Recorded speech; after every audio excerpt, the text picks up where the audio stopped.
What happened to me shouldn't happen to anyone, but I'm glad it did. Standing at the crossroads of privilege and prejudice, I found myself on Flight 379 from Atlanta to LA, surrounded by joy and excitement, only to be confronted by the shadows of intolerance. I, Julian Grant, the CEO of Horizon Air, had looked forward to this family vacation for months. A cherished moment with my sister Denise and her 3 children, blissfully unaware of the storm brewing in first class. Across the aisle sat the embodiment of entitlement, Preston Hale, his designer clothes a glaring contrast to the innocent giggles and chatter of my family. "Are children even allowed up here?" he sneered, his eyes piercing through the veneer of civility. My heart raced as I watched, torn between fury and the facade of a composed leader. The laughter of my niece and nephews felt like daggers piercing through his disdain. But could I let my anger disrupt their joy? Preston's mockery escalated, each derisive comment echoing the discrimination I had fought against in my own life. As I contemplated the boundaries between business and dignity, my young nephew Caleb's fearful face came to mind, pleading for safety. In that moment, I chose family over profit. I rose to confront the man who dared to belittle my kin. The shock that registered on Preston's face upon learning my identity was a fleeting satisfaction as I prepared to remove him from the flight. What followed was a revelation. Passengers rallied around us, their solidarity transforming my anger into a shared victory. Yes, the business repercussions were looming, but dignity had triumphed this day. In losing a deal, I found a purpose. Julian sat in his plush first-class seat, watching his sister Denise beam with joy as her kids, 3 energetic bundles of laughter, enjoyed their first flight. But his heart sank when he glanced at Preston Hale, the wealthy businessman across the aisle. The man's expression twisted, annoyance brewing like a storm. "What are those kids even doing up here?" Preston muttered loudly, eyeing Julian's family with palpable contempt. "Are children even allowed up here?" Julian clenched his fists, swallowing his rising anger. He wanted to shield his family from Preston's venom, but each mocking giggle from his nephews felt like a stab in the back. "Maybe if they'd learned some manners," Preston continued, his voice dripping with entitlement, "we could all have some peace and quiet." Julian could feel the blood rushing to his face as whispers began to spread among nearby passengers.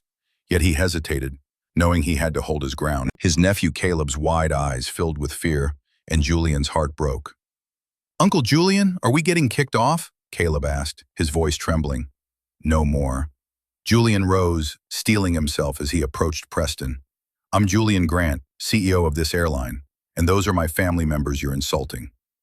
Preston's smirk faded, replaced by a desperate shuffle.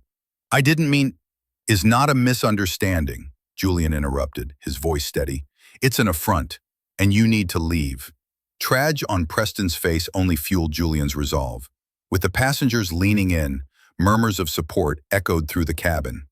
In that moment, it wasn't just a removal, it was a reclaiming of dignity. Julian Grant sat tensely in his first-class seat, glancing at his sister Denise and her 3 kids, who were buzzing with excitement. Their first flight in first class was supposed to be a joyful experience, yet the atmosphere crackled with discomfort as Preston Hale's sneers sliced through the air.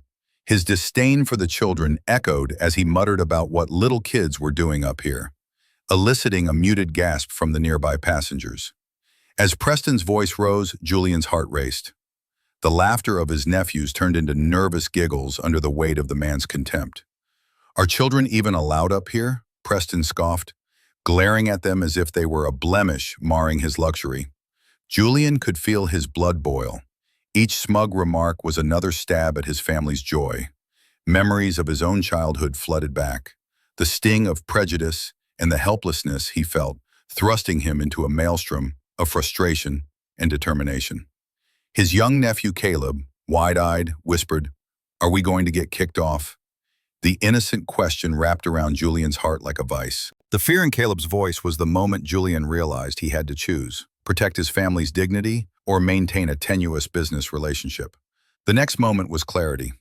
Julian stood, a fierce resolve igniting within him, and walked towards Preston. He could sense the shift in energy, a collective breath held on the plane.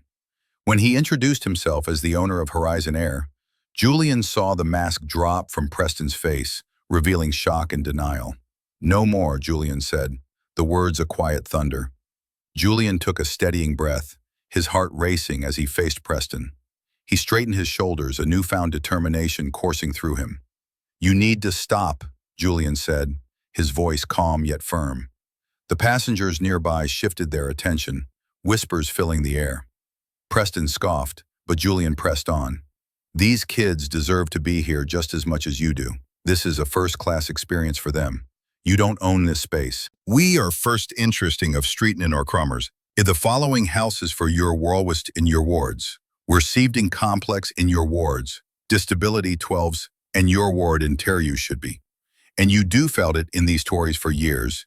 In your 2012, in your wards, in the Onaming Preston, and your wards in the Tresents for all the description." Preston made is really by. He says, "Leslie, we can't get Reg. The required of audio machination stage in complex only 2005, and you wart seal Mr. 2000 Cs. The discovered death in these 2000 Cs around.